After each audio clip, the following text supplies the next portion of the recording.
In the Asia-Pacific, levels of armed conflict remained relatively low in 2014, with an estimated 1,100 conflict-related fatalities across the region.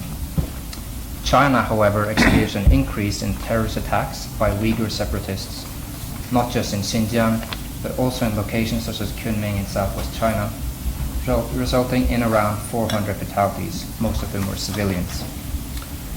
China's combined hard security response and ambitious economic development plans unfortunately seem unlikely to address the root causes of instability in the strategically critical western border region.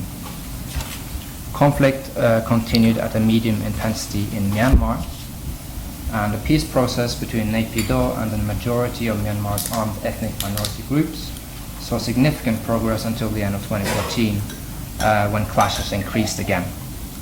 A draft nationwide ceasefire agreement was eventually achieved in March this year, but fighting continues. In Rakhine State, the Rohingya minority was the victim of several instances of mob violence, and continued poverty and repression has contributed to the regional migration crisis we've seen this year. In the Philippines, the government last year signed a peace deal with the More Islamic Liberation Front in March. This accord faced some opposition in the Philippine Congress, and its fate is actually still not resolved.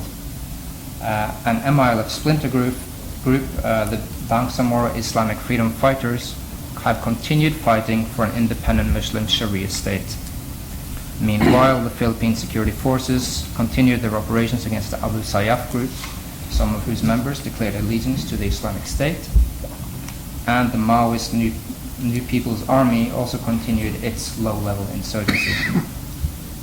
In southern Thailand, continued to suffer violence from separatist groups on an almost daily basis, where drive-by shootings and remotely detonated IEDs resulted in some 350 deaths last year.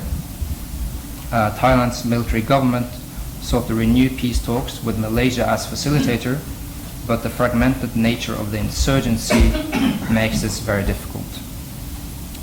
Central to all these protracted conflicts are ethnic or religious identities, perceived discrimination or colonial domination by the majority, as well as a lack of development.